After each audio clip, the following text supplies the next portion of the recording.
जो कि पिछले वीक बहुत वायरल हुई और बुरी तरह वायरल हुई, जिसमें जी बहरोज़ अफज़ारी साहब ने कुछ कह दिया और उस पर बहुत सारे जो उनके फेलो एक्टर्स थे उनके बयानात भी आए। हिना ख्वाजा बयात ने भी उसके ऊपर कुछ अब फिर कुछ कह दिया, क्या कहा? उन्होंने कहा कि एक पॉडकास्ट में उन्होंने कहा कि इमरान खान कोकीन का नशा नहीं करते। अच्छा। बल्कि वो तो शराब नोशी भी ज़्यादा नहीं करते, सिर्फ एक ड्रिंक से ज़्यादा शराब नहीं पीते। उसके आगे ये वो नहीं, उसके बाद उन्होंने कहा कि मैं उनके साथ 24-27 साल तक रहा हूँ शौकत खानम के सिलसिले में। नहीं, एक मैं ड्रिंक लेता हूँ, एक वो लेते हैं ग्लास, कुछ इस तरह की बात। कुछ इस तरह की थे ना कि मतलब अपना भी उन्होंने बताया। He's thrown himself under the bus and he's thrown it. मेरा ख्याल है कि इससे प्राइम एग्जांपल के उन्होंने कहा जी मैं भी पी रहा था, दुश्मन से ज्यादा खतरनाक बेवकूफ दोस्त होता है जी। ये कहा जाता है, वेरी फेमस थिंग। अगर आपका दुश्मन से ज्यादा खतरनाक वो आपका दोस्त है जो बेवकूफ है। क्योंकि अगर आपका कोई ऐसा सिस्टम रहा भी था, अब बहुत सारे लोग ये भी कह रहे हैं कि ये पेड था, क्योंकि आपको पता है कि इस वक्त जो पॉलिटिकल रिफ्ट चल रही है पूरे पाकिस्तान में कुछ भी हो सकता है। दूसरी सब ये कह रहे हैं कि अगर वो दोस्ती थी भी तो ये कौन सा प्लेटफॉर्म है कि आप आके इस तरह की बात रिवील करें, इतनी पर्सनल चीज। अपना शौक भी बता रहे हैं, दूसरे का शौक बता रहे हैं। और फिर ये क्या बात हुई कि चीजें दोनों ही गलत हैं। एक चीज को काउंटर करने के लिए आप दूसरी चीज का सहारा क्यों ले रहे हैं? अगर किसी ने उन पर ये इल्ज़ाम लगाया है कि वो इस तरह का कोई ड्रग लेते हैं तो आप ये कैसे कह सकते हैं नहीं वो ड्रग नहीं लेते, वो तो सिर्फ ये वाली नशा करते हैं, वो नशा वो नहीं करते। तो दोनों चीज़ें ममनू है पाकिस्तान में एक लिहाज से। तो क्या कहेंगी रुबीना जी आप? आई वुड से ऐसा अगर किसी के साथ हो जाए, किसी से हो जाए, it can happen to anyone. कई दफ़ा स्टीयर हो जाती है ना कॉन्वर्सेशंस ऐसी जगह पे कि बोलने वाले को आपने बहुत कंफर्टेबल कर दिया और बहुत ही ज़्यादा चढ़ा दिया, you know, and we been there as actors, तो गलत बातें निकल जाती हैं मुँह से। हालांकि ऐसी गलत बात नहीं थी, जस्ट स्टेटेड अ फैक्ट। तो बाकी सबको उसको इग्नोर कर देना चाहिए।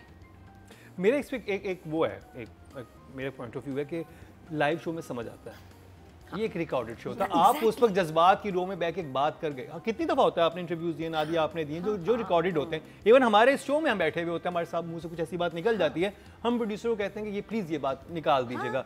तो इसका मतलब था कि उनके पास ये चॉइस थी कि वो निकलवा सकते थे, लेकिन उन्होंने ये चीज़ जाने दी। ये चीज़ मुझे थोड़ा लाइव शो में मैं टोटली अंडरस्टैंड कि वो जज्बात, जैसे हमारे बारे में एक दफ़ा बात की थी, लाइव शो था, बात कर ली उन्होंने। बोलने वाले को कई दफ़ा पता भी नहीं चलता कि मैंने कितनी बातें की थी। कोई 100 सवाल होते हैं, उन 100 सवालों के अगर आप इतनी बड़ी स्टेटमेंट दे रहे हैं ना, इतनी बड़ी स्टेटमेंट, तो उन्होंने तो अपनी तरफ से एक ज़माने की दोस्ती की बात की थी कि मैं एक ज़माने में उनका दोस्त था and I know that he never drank too much. वही बात की थी। यो टेक ना दिया भाई, मैं कहती हूँ वो अपनी ज़ात के बारे में जो भी बोलें, उनका मसला है। मुझे प्रॉब्लम होती है जब बहरोज़ अफज़ारी दूसरी औरतों के बारे में बात करती है। अभी एक और इनके पॉडकास्ट पे उन्होंने फिर अपनी एक्स बहू के बारे में बात किया, जो लोगों को अच्छा नहीं लगा। कभी मेरे बारे में बात करते हैं, कभी किसी और औरत के बात में करते हैं बात, कभी किसी के कपड़ों के बारे में, ख़ास तौर पे ख़वातीन के कपड़ों पे इनकी बड़ी नज़र होती है कि टाइट हैं या लूज़ हैं। तो मुझे उस पर आग लगती है कि आप अपने तक बात करें। ये उनकी अपनी बात थी, ठीक है।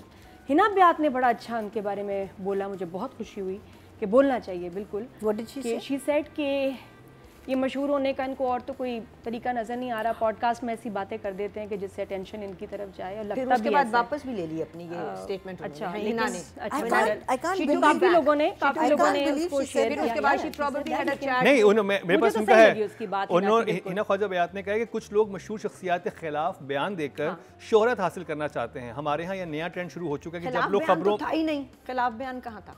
अगर आप पाकिस्तान की पोलराइज सोसाइटी देखें, इसमें ये खिलाफ बयान है। किसी भी लीडर के साथ शराब नोशी अटैच नहीं की जा सकती। आपके बहुत सारे फॉलोअर्स मिलियंस करोड़ों में हैं, उनके लिए ये बहुत टैबू है। एक आम पाकिस्तानी के सामने आप इसका नाम लें, एक हाउस होल्ड में, वो कहेंगे ओह माय गॉड ये शराब पीता है, as if we don't know. अभी जो भी है, एक आप आके एक इमेजिनेशन होती है, एक आके एक गवाह होता है। हमारे मजहब में भी ये कहा गया कि जब तक किसी से गवाह नहीं आ जाए ना, उस वक्त तक ये तो आ गया ना सामने, कभी मैंने तो देखा है, मेरे साथ पीता था।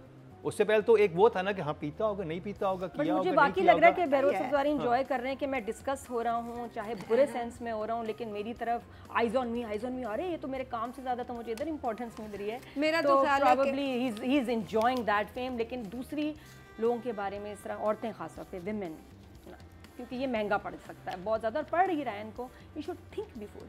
आई थिंक बात ये होती है कि आप किसी के पब्लिक काम के बारे में आप बात कर सकते हैं, पर्सनल लाइफ को आप डिस्कस किसी की भी नहीं कर रहे हैं। I would just like to say is that I think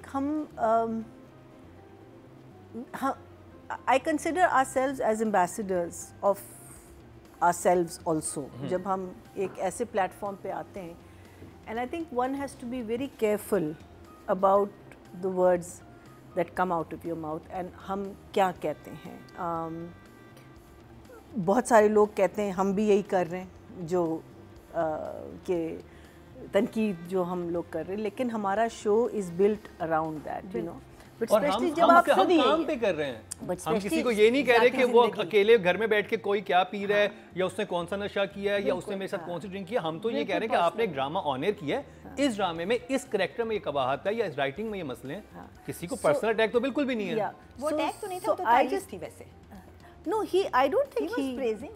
He was saying he doesn't do. What kind of praising was Yeah, that? no, said that categorically. in his way, कि he was वो ये praising. नहीं करता, लोग उसके साथ ये लगाते मैं हैं. वही कह रहा हूँ कि एक But वो गलत. दुश्मन से वो ज्यादा एक खतरनाक stray bullet थी, मगर he was praising. तो But I just feel that I think one just has to be very careful. यही बात अगर हम सोच समझ के कहें तो इसको हम कह सकते हैं. I think Behrouz gets a little emotional and you know थोड़े से जज्बाती हो जाते हैं. So I think Behrouz has to be careful for himself, not for anyone else. So the moral of the story is अपने अपने filters check करते रहने चाहिए. चेक करते रहें. हाँ. और अगर ऐसी कोई चीज हाँ, पॉडकास्ट filterless. में हो जाए तो आपके पास ऑप्शन होता है, वो लाइव नहीं होता, आप कह सकते हैं बकवास. Yeah, and कि the आप इसको podcast ठीक कर people लें. also, I think, very being- tricky, I think the podcast or anyone who has a damn camera and can be evil, scary है they शोज should पे be जाना is responsible. Scary के वो चाह ही रहे होते हैं आपको बुला के कि मैं वायरल हो जाऊं. फायदा तो शो का हुआ ना. हाँ, ये मैंने अभी एक पॉडकास्ट में I said something about the relationship between हमारा कौन सा था प्ले जिसमें इन दोनों की केमिस्ट्री बहुत ज़बरदस्त थी. तेरे बिन हाँ, बेरोज और आपकी. हाँ बेरोज की और आपकी. नहीं तेरे भी नहीं. हाँ ना अभी इश्क मुर्शिद में. Okay. So I said that you know the chemistry was so good that I think something was going on. Then I got a little scared and I said no. But the next thing I knew, I heard that they are actually going out और कोई निकाह शिका भी हो गया. फिर मैंने कहा अच्छा ठीक है. You know, but that's what I felt. And I said it because again you're going in the flow of what you're saying. बातें हो रही हैं. बात हो रही है, ऐसे रूमर्स हैं like. So I do feel bad about saying that because but that's a personal opinion and I did ask the gentleman, you know, but obviously आपने जेंटलमैन की बात की तो जेंटलमैन पे चलते हैं. शुक्र है आपने जेंटलमैन की बात पहले क्यों नहीं करी. I know. हम सबको जेंटलमैन होना चाहिए. और एपिसोड नंबर 5 की बात करेंगे जो कि कल ही आई है और आज आप उसका रिव्यू देख रहे हैं. तो रुबीना जी आपसे. So this episode was about Zanab and Munna getting together. ठीक है. So we were looking forward to it. Best scene था जब वो आता है पहले ही सीन में और उठाता है दिलबर को एक और घर का हेल्प और वो कहता है कि उठ जाओ और वो पूछता है टाइम कितना है तो 6 बजे हैं तो 6 बजे तो 9 बजे जाना है तो 8 बजे उठना था एंड ही सेज भाई